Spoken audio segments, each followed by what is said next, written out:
I always want to be a leader, the one in charge. So that's why, since I started my professional career, I always took a step forward for any opportunity I was given. At a very young age, my company chose me to move to Morocco to set up a new factory from the scratch. Just to think about the opportunity of taking all the decisions in full control, it was tempting, too tempting. So I accepted. After 1.5 years, I was exactly in the place I wanted to be, Morocco. Things were going well. The job, the factory was growing, so my confidence was. It was this normal day in the factory. We were just preparing a customer visit for next week, and I was working on my office on the details. I was paying attention, and randomly I checked through the window and I saw 2 police cars passing by. Okay, it was not that abnormal, so I just kept focused. After a few minutes, I heard some voices downstairs. Just unfamiliar, kind of tense discussion. I just stood up to check it out, and randomly again I checked on the window and I saw these 2 police cars parked exactly in the entrance of the door, in the factory. So I rushed downstairs.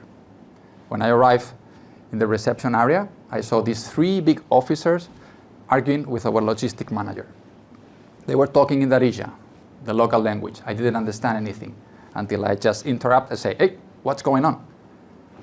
My logistic manager was also helping me as a translator at that time, and she helped me to understand. The police said that the stash of drug was found in one of the trucks delivering our goods to Spain, and they want to take her to the police station for questioning. I just felt kind of unrespected. And then I step in and say, wait. I'm the general manager here. I'm the one in charge for everything that happens in this factory. So if you want to take her to the police station, you have to deal with me first. I thought that by showing who was in control there, I could solve everything there. What I didn't know at that time is that the logistics manager family had some issues with the drugs in the past, and that wouldn't help. But anyway, after a short talk with the police, we learned that the drug was found hidden in the truck, not in the container or not together with other goods. So I explained that we outsourced this process and we had nothing to do with it, nothing to do. Okay, it should be explained. Police seemed to listen. They nodded and they said, okay, can you come to the police station just to fill out some documents? Just routine. Right? And there we were, on the way to the police station, thinking that I have handled the situation so good. I couldn't be more wrong. When I arrived in the police station, they split us up. And I felt a little bit uncomfortable because without the help of my translator, things looked always a little bit more intimidating. I was just led directly into a room. I entered. The air is thick. There's a combination of a smell between sweat, cigarette. There is this tiny table in the middle with a tiny light facing directly a chair that I was going to be sit. I just check around. Nothing in this room is meant to be comfortable. And even that, I joke to myself, oh, look, I came to fill up some papers and I'm still here just standing in a room that looks like an interrogation room. I was stubbornly believed that I was going to get out of there in no time. But deep down, doubt was growing. After a while, 2 police came inside.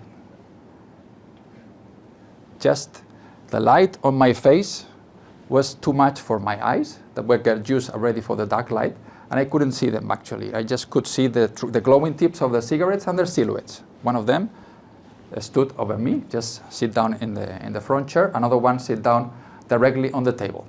They took their time, no presentations. And one of them asked, why did you say in perfect Spanish, why did you say that you were in charge for the drugs? That question really caught me completely off guard. But anyway, I hold to my confidence and I explain again the same story I explained to the officers back in the office. I thought that would end it.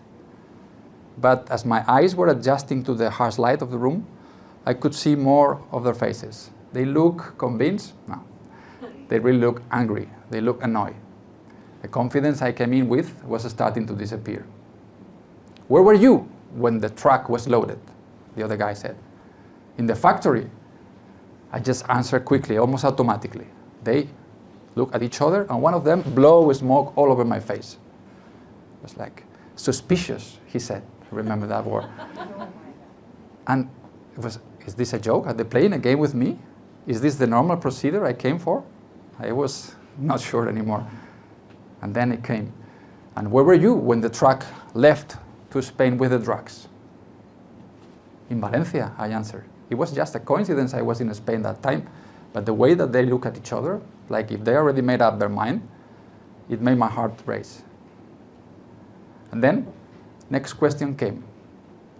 Exactly, it felt like a hammer into my heart, to my chest.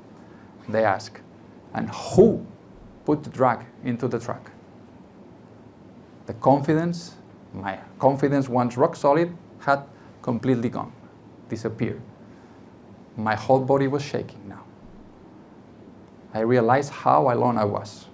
I started to sweat, this kind of cold and uncomfortable sweat. So I was struggling to find words. It was like, how could I know? I said with trembling voice. I told you that I don't know. I just load the container. But even before I finished the question, they came again with, and who was going to take the drugs in Spain? And then is when it hit me, the fear. This fear that makes you feel that your heart is going to explode. A fear I have never felt before.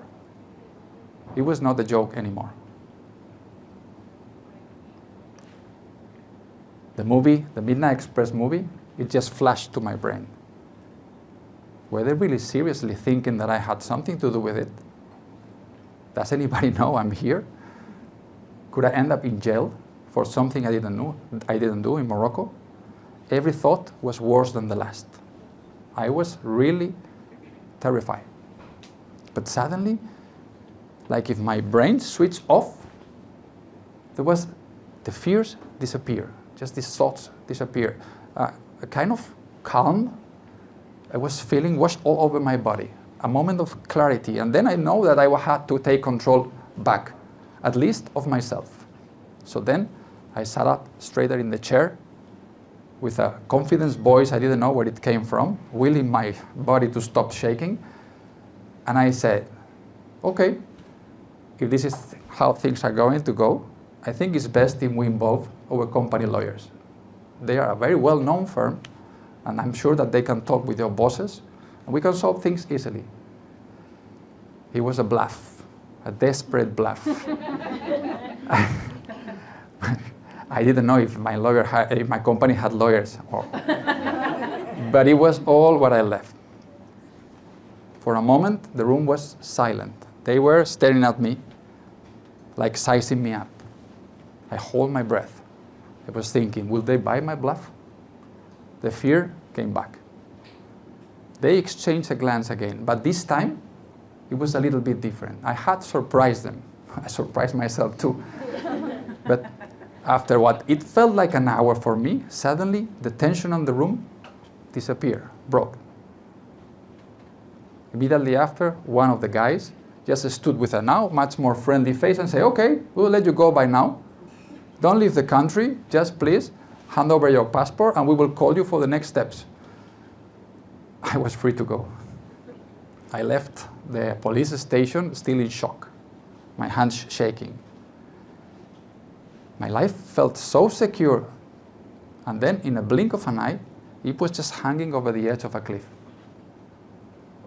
A few weeks later, I was standing in front of 5 Moroccan judges in an open-to-public courtroom.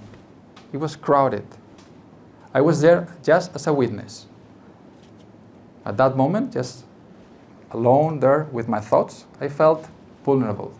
I felt exposed. Something had shifted. I couldn't avoid remembering that day that I stepped forward in the factory with so much confidence, so sure of my role. And then, standing there, I realized that it was not about being in charge. It never was. Thank you.